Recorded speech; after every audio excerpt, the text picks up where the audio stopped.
இந்த பெங்களூர் போயின்னு கொலம்புட்டு போயிட்டான்னு சொல்லிட்டு அம்மா எடுத்துன்னு போயிட்டு விட்டுவான்னு சொன்னாங்க.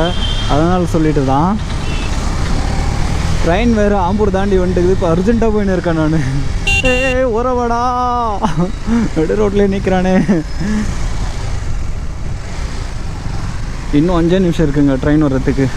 அதுக்குள்ளே எப்படியாச்சும் போயிட்டு அக்கா கிட்ட கொடுத்துட்டு வந்தது. அவளுக்கு சொன்னேன் அர்ஜென்ட்டாக கிளம்பாத நாளைக்கா போ அப்படின்னு சொல்லிட்டு அவள் கேட்கல.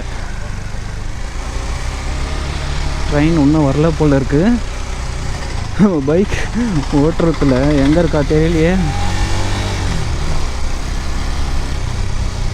ஆளே காணும் எங்கே இருக்கான்னு சொல்லிட்டு தெரில. பார்க்கலாம் எங்கே இருக்கா அப்படின்னு சொல்லிட்டு. எங்கே இருக்கான்னு தெரியலையே.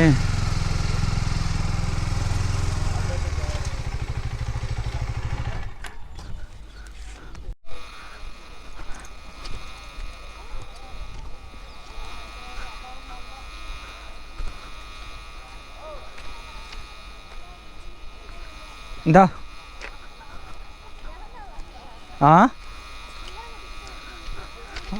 அம்மா போயிட்டு கொடுத்துட்டு வா அப்படின்றான். பார்க்கலாம் போயிட்டு. பாய்டா. அவன் படுத்துன்னுக்குறான் வீட்டில்.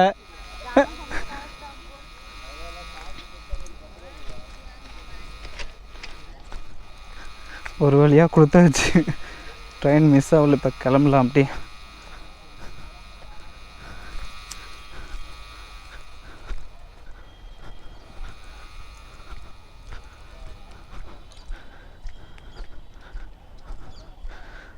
பத்து 50 டைமு. இன்னும் 5 நிமிஷத்தில் ட்ரெயின் வந்துடும். அதுக்கு முன்னாடியே வந்து கொடுத்தாச்சு.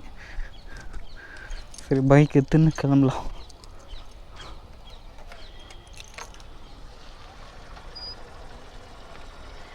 சாக்ஸோடவே வந்திருக்க எல்லாம் நம்மளே பார்க்குறாங்க.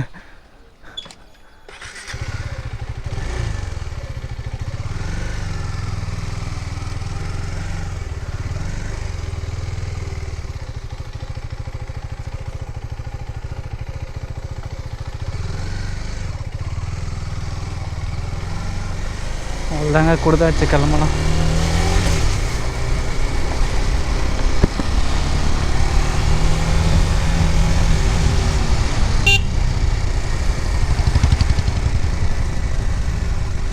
யாரா சாக்ஸ் போடணும் ரயில்வே ஸ்டேஷன் சொல்லிட்டு பார்க்குறானுங்க.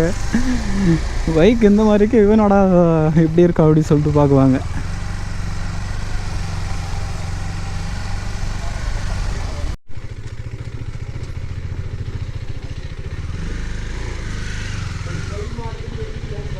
ட்ரெயின் போயிடுச்சு.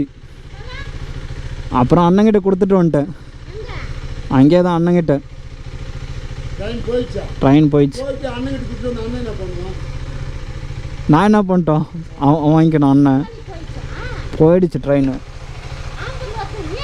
அது போயிட்டுக்குது. அதுக்குள்ளே 5 நிமிஷத்தில் வந்துட்டுக்குது. ஓ சும்மா சொன்னமா கொடுத்துட்டு வந்துட்டேன்.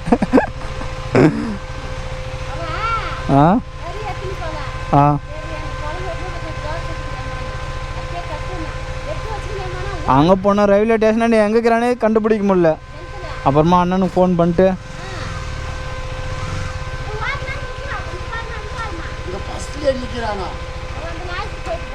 ஆமாம்